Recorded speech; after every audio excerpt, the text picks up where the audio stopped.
দেখো এখানে আমি 1 কিলো চিকেন নিয়ে নিয়েছি। এবার চিকেনটাকে ভালো করে জল দিয়ে আমি এখানে পরিষ্কার করে ধুয়ে নিচ্ছি, একদম পরিষ্কার করে।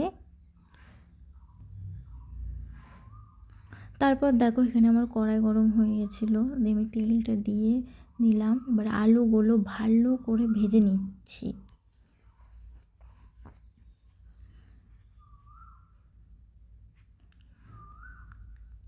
তারপরে দেখো আমি এখানে গরম তেলের উপরে ফোড়ন দিয়ে দিলাম জিরে, লবঙ্গ, দারচিনি আর তেজপাতা, শুকনো লঙ্কা, এগুলো আমি ফোড়নে দিয়ে নিয়েছি।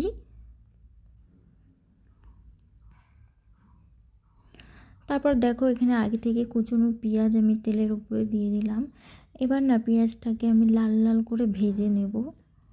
এবার দেখো কত সুন্দর না ভাজা হয়ে গেছে। এই পেঁয়াজের উপরে এবার আমি চিকেনটা দিয়ে নিলাম।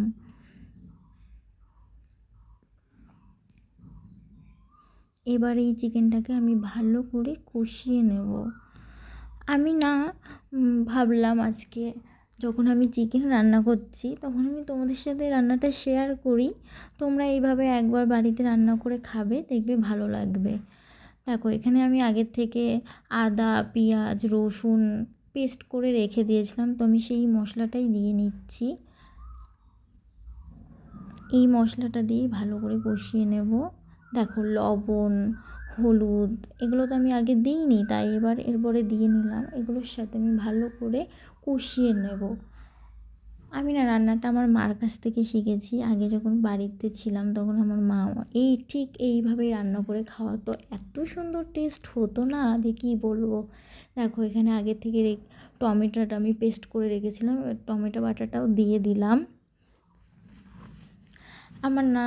আমার মার হাতের রান্না ছাড়া আমার কারোর হাতের মাংস, বিশেষ করে মাংস রান্নাটা আমার ভালো লাগে না খেতে। তো দেখো এখানে আমি একদম ভাজা ভাজা করে মাংসটা কষিয়ে নিয়েছি। তো মাংস যত কষাবে তত খেতে টেস্ট হবে। এখানে গরম জল আমি আগে থেকে করে রেখেছিলাম, এই গরম জলটা দিয়ে নিলাম।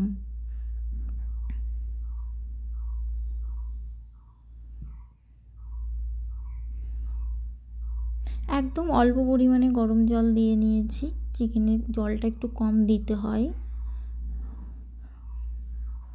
এবার আমি গরম মশলাটা দিয়ে নিলাম।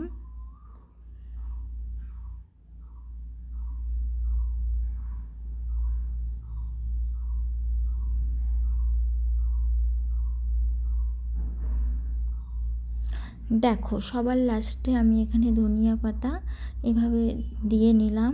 ব্যাস আমার রান্না রেডি, টাটা।